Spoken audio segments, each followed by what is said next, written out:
Kalau lo kerja dengan banyak orang seperti gue, maka lo rentan mengalami miskomunikasi. Di video ini, gue akan share 3 tips untuk mengurangi miskomunikasi di tempat kerja, sehingga kita bisa menjadi kolaborator yang lebih efektif.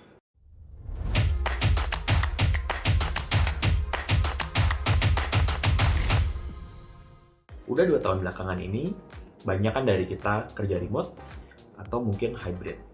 Dengan kita nggak ketemu orang, potensi kita melakukan miskomunikasi menjadi lebih besar. Dari membuat banyak kesalahan, gue akhirnya belajar tentang 3 buah tips yang bisa dicoba untuk mengurangi miskomunikasi di tempat kerja. Tips yang pertama adalah perjelas dulu sebenarnya apa sih ekspektasi dari orang lain terhadap kita. Seringkali ketika kita terlibat di dalam sebuah proyek, ada beberapa hal yang perlu kita klarifikasi. Yang pertama adalah peran kita apa ya di proyek tersebut.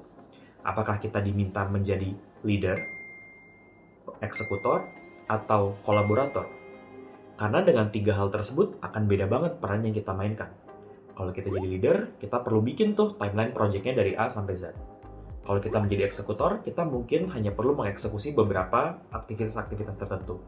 Sedangkan kalau kita menjadi kolaborator, mungkin kita hanya dimintai input. Jadi kita perlu clear dulu nih sebenarnya peran kita itu apa. Ketika itu udah clear, yang perlu kita klarifikasi adalah kapan kita perlu mengerjakan hal tersebut. Karena seringkali ketika kita mendapat assignment, nggak clear sebenarnya apakah ini tuh buat besok, minggu depan, atau bulan depan. Sedangkan ini penting karena selain project ini, kita kan punya kerjaan lain juga. Sehingga kita bisa memanage workload kita dengan lebih baik. Hal ketiga yang mungkin bisa kita cek adalah apakah kita akan mendapatkan dukungan untuk melakukan hal ini. Dukungan maksudnya apakah kita mendapatkan another kolaborator atau mungkin ternyata kita mendapat budget untuk meng-hire pihak eksternal. Jadi benar-benar klarifikasi dulu apa nih yang sebenarnya di-expect dari kita dan dukungan apa yang kita dapatkan. Gimana sih cara ngeceknya? Biasanya di akhir meeting, gue akan selalu tanya dan bilang bahwa oke, gue klarifikasi dulu ya. Berarti di project ini gue di-expect untuk menjadi kolaborator. Sehingga next step-nya adalah dari project leader akan reach out ke gue untuk minta masukan untuk project ini selanjutnya. Sehingga itu menjadi clear buat semua orang bahwa nggak ada hal yang proactively perlu gue lakukan. Atau mungkin di project lain ketika gue akhirnya diminta menjadi eksekutor, di akhir meeting gue akhirnya mengklarifikasi dengan menanyakan, oke, so far dari meeting ini yang gue tangkap adalah teman-teman expect gue come up dengan sebuah proposal untuk menghadapi masalah ini. Maka dari itu gue akan datang dengan high level proposal, mungkin 3-5 bullet points yang akan gue share sekitar hari Jumat, dan dari situ baru kita akan brainstorm lagi. Dari situ akhirnya jadi clear bahwa itulah ekspektasi yang diberikan kepada gue. Tips yang kedua adalah to put that in writing. Ini penting banget, karena ketika kita meeting, seringkali itu hal yang kita verbalin aja. Dan kita mungkin mengoverestimasi seberapa inget sih kita dan mungkin orang-orang di sekitar kita terhadap konklusi dari sebuah meeting. Balik lagi, semakin kesini, kita ini banyak banget mengalami yang namanya cognitive overload. Karena semakin banyak informasi yang masuk ke kepala kita. Nggak cuma informasi soal kerjaan, tapi juga informasi dari sosial media, Netflix, dan juga dari berbagai hal lainnya. Sehingga nggak jarang ketika gue meeting, ada stakeholder yang ternyata lupa bahwa di meeting sebelumnya kita sudah agree. Di sini spirit kita bukan judging, tapi kita coba understand.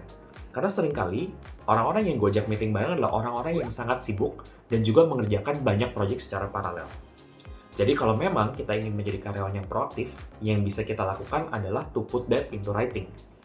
Tergantung perusahaan lo, kalau misalnya harus pakai email, bisa pakai email, atau mungkin bisa pakai instant messenger aja kayak WhatsApp atau Slack, atau mungkin ditulis di Google Document. Sehingga pada akhirnya kita clear bahwa output dari meeting ini adalah Vicario atau lo di-expect untuk melakukan sesuatu by tanggal segini. Sehingga semuanya on the same page terhadap apa sih yang di-expect terhadap kita. Tips yang ketiga adalah keep the update. Seringkali kita cuma mau update ketika kerjaan kita sudah selesai. Tapi seringkali beberapa kerjaan itu membutuhkan waktu yang cukup lama buat dikerjakan. Let's say misalnya 1 minggu atau 2 minggu. Selama 1 atau 2 minggu ini, seringkali stakeholder pun anxious. Kenapa? Mungkin mereka mikir kayak, kira-kira Vicario ini progressing nggak ya di task tersebut? Sehingga sebelum kita ditanya, ada baiknya kita itu secara proaktif memberikan update.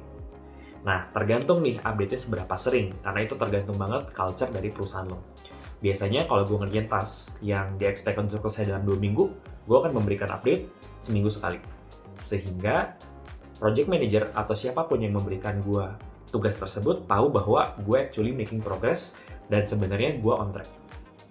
Dan regular update ini jauh lebih penting terutama ketika kita menghadapi situasi di mana mungkin kita nggak bisa menyampaikan apa yang kita janjikan sebelumnya.